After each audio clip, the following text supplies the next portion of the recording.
दोस्तों, बारात लड़की के दरवाजे पर आकर लग जाती है। अब दूल्हे के स्वागत के लिए जो दुल्हन की बहन होती है, यानी कि दूल्हे की साली, वह अपनी जिया के स्वागत के लिए हाथ में आरती के थाल लिए हुए उसके करीब जाती है। जैसे ही वह थाल लेकर दूल्हे के करीब पहुंचती है तो दूल्हा उसके थाल को लात से मार देता है और वह थाल ऊपर उड़ जाता है।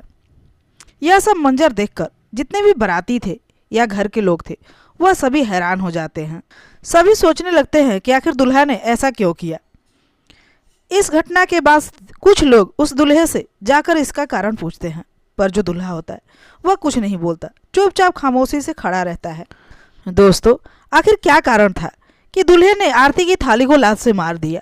इस सच्चाई को जानने के लिए आप हमारे साथ इस वीडियो में अंत तक बने रहें और अगर वीडियो पसंद आए तो वीडियो को लाइक करके चैनल को सब्सक्राइब जरूर कर दीजिएगा। तो चलिए चलते हैं कहानी की ओर। दोस्तों, पंजाब के एक छोटे से गांव में एक लड़का रहता है जिसका नाम पंकज होता है। पंकज के घर में उसके साथ उसके माता पिता भी रहा करते हैं। पंकज के पिता एक छोटे मोटे किसान होते हैं, क्योंकि उनके पास कुछ पुश्तैनी जमीन होती है, उस पर खेतीबाड़ी करके वो अपना जीवन यापन किया करते हैं। अब जो पंकज के माता पिता हैं वो उसे बहुत अच्छी तरीके से पढ़ा लिखा कर कुछ काबिल इंसान बनाना चाहते हैं, इसलिए वह उसे दिन रात मेहनत करके पढ़ाया करते हैं। और जो पंकज होता है वो भी पढ़ने लिखने में होशियार था, बहुत ही समझदार था और किसी तरह की उसकी कोई गलत लत नहीं थी। इस तरह समय बीतता है। अब धीरे धीरे पंकज की पढ़ाई भी कंप्लीट हो जाती है। उसके बाद वह एक सरकारी नौकरी की तलाश में लग जाता है। कुछ समय बाद उसे सरकारी नौकरी भी मिल जाती है। जैसे ही बेटे को सरकारी नौकरी मिलती है तो उसके माता पिता अब उसकी शादी की चिंता करने लगते हैं, क्योंकि उनके पिता को लगने लगता है कि अब बेटा तो कमा रहा है, इसलिए अपना ख्याल खुद ही रख सकता है और अपनी पत्नी का भी। इसके बाद पंकज के पिता एक लड़की को ढूंढने लगते हैं जो कि संस्कारी और देखने में भी सुंदर हो। बहुत दिन ढूंढने के बाद उन्हें एक लड़की मिल ही जाती है। उस लड़की का नाम पायल होता है। पायल के घर में उसके माता पिता और उसके 2 भाई हैं। अब जब पायल को पता चलता है कि उसके लिए जो दूल्हा ढूंढा गया है वह सरकारी नौकरी करता है, यह जानकर वो बहुत खुश हो जाती है। अब दोनों परिवार के रजामंदी से एक अच्छे से मुहूर्त निकाला जाता है और उस मुहूर्त पे उन दोनों की शादी तय हो जाती है। इधर पायल के घर में भी शादी की तैयारियां जोर शोर से चलती है और उधर पंकज के घर में भी। धीरे धीरे शादी का वक्त जो था वो नज़दीक आता जा रहा था। यह देखकर पायल बहुत खुश थी, क्योंकि अपनी शादी को लेकर बहुत ही उत्सुक थी। अब वो घड़ी आ ही जाती है जब पंकज बारात लेकर पायल के यहाँ पहुँचता है। पायल को जब पता चलता है कि बारात दरवाजे पर खड़ी है, यह जानकर वो बहुत खुश हो जाती है। बारात तो दरवाजे पे खड़ी थी, बाराती लोग भी खड़े थे, साथ में दूल्हा भी खड़ा था। थोड़ी देर इंतजार करने के बाद जो सालियाँ होती हैं वह आरती का थाल लेकर जीजा के स्वागत में बाहर आती हैं। जैसे ही साली पंकज के करीब जाती है तो पंकज आरती के थाल को लात से मारकर हवा में उड़ा देता है। यह देखकर उसकी साली डर जाती है और पीछे भागने लगती है। बाकी जितने भी वहाँ लोग थे वो भी बहुत हैरान होते हैं और सोचने लगते हैं कि आखिर ऐसा लड़के ने क्यों किया। कुछ बाराती जो बुजुर्ग थे वो लड़के से पूछते हैं कि तुमने ऐसा क्यों किया, लेकिन जो दूल्हा था वह कोई जवाब नहीं देता, खामोशी के साथ वहाँ खड़ा रहता है। अब इस बात की जानकारी लड़की वाले के घर वालों को भी हो जाता है। जब पायल के घर वाले को यह घटना का खबर होता है तो वो दौड़े दौड़े बाहर आते हैं और कहते हैं, हम तुम्हारे लड़के से अपनी बेटी का ब्याह नहीं करेंगे, तुम्हारा बेटा तो पागल है। यह सुनने के बाद लड़के वाले कहते हैं, नहीं नहीं, ऐसी कोई बात नहीं है, अगर यह पागल होता तो इसकी सरकारी नौकरी कैसे लग जाती। अब यह धीरे धीरे बात पूरे गांव में फैल गई, पूरे बाराती में फैल गई। सभी लोग डर गए और सोचने लगे कि आखिर दूल्हे राजा ने थाली को लात से क्यों मारा। दोस्तों, अक्सर हमें देखने को मिलता है कि जब बारात आती है तो कुछ न कुछ बात को लेकर झगड़ा हो जाता है और मारपीट शुरू हो जाती है। यही सब सोचकर बाराती बहुत डर रहे थे कि कहीं हमारे साथ भी कुछ अनहोनी न हो जाए। थोड़ी देर के बाद आपस में लड़की पक्ष और लड़के पक्ष बात करते हैं और उसके बाद जाके पंकज से पूछते हैं कि बताओ बेटा, तुमने थाली को लात क्यों मारी। इस पर पंकज कुछ भी बोलता नहीं है, वह खामोशी से चुपचाप वहीं खड़ा रहता है। इस तरह खामोश बैठे उसे देखकर उसके पिता बहुत ज़्यादा गुस्सा हो जाते हैं और अपने बेटे को डांट लगाने लगते हैं, मगर पंकज पे उनके डांट का कोई असर नहीं होता है। यह सब देखकर लड़की पक्ष के लोगों को कुछ शक होने लगता है। अब उन्हें लगता है कि लड़के में कुछ ना कुछ कमी है जो हमसे छुपाया जा रहा है और इसलिए छुपाकर मेरी बेटी से ये लोग शादी करना चाहते हैं। इसी बीच एक बुजुर्ग आदमी आगे आते हैं और कहते हैं कि ये हमारे गांव में बहुत ही सीधा साधा लड़का है। ये किसी भी तरह का कोई हरकत ऐसा नहीं करता जिससे हमें लगे कि इसके अंदर कोई कमी है। यह तो अपने काम से काम मतलब रखता है। हमें तो बिल्कुल अंदाज़ा नहीं था कि यह इस तरह की हरकत भी कर सकता है। पता नहीं इसने ऐसी हरकत क्यों की। अब उस बुजुर्ग बात को सुनकर लड़की पक्ष वाले थोड़े शांत हो जाते हैं। शांत होने के बाद लड़की वाले कहते हैं, अब आप अपनी इस बारात को वापस ले जाइए, हमें आपके लड़के से शादी नहीं करनी। यह बात सुनते ही पंकज के पिता बहुत ही उदास हो जाते हैं और वह सोच में पड़ जाते हैं, अगर मेरे बेटे की बारात वापस लौट गई तो मेरी पूरी तरह से बदनामी होगी। सब कहेंगे इसके इकलौते बेटे की बारात वापस आ गई।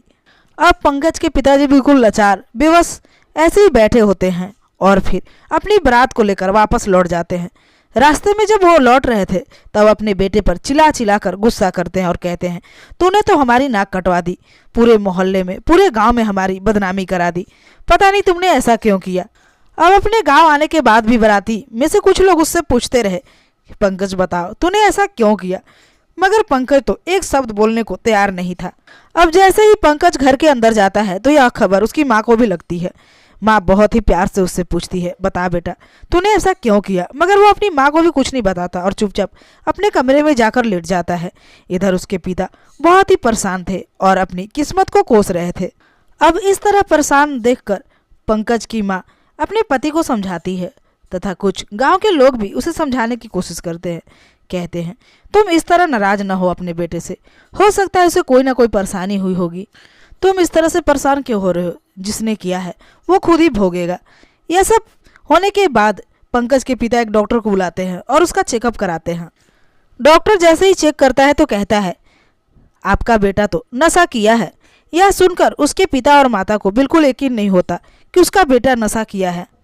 डॉक्टर उनसे कहता है कि आपको परेशान होने की जरूरत नहीं है, ये कुछ वक्त आराम करेगा तो ठीक हो जाएगा, आप लोग इसे आराम करने दें। अब उसके पिता बहुत परेशान हो जाते हैं।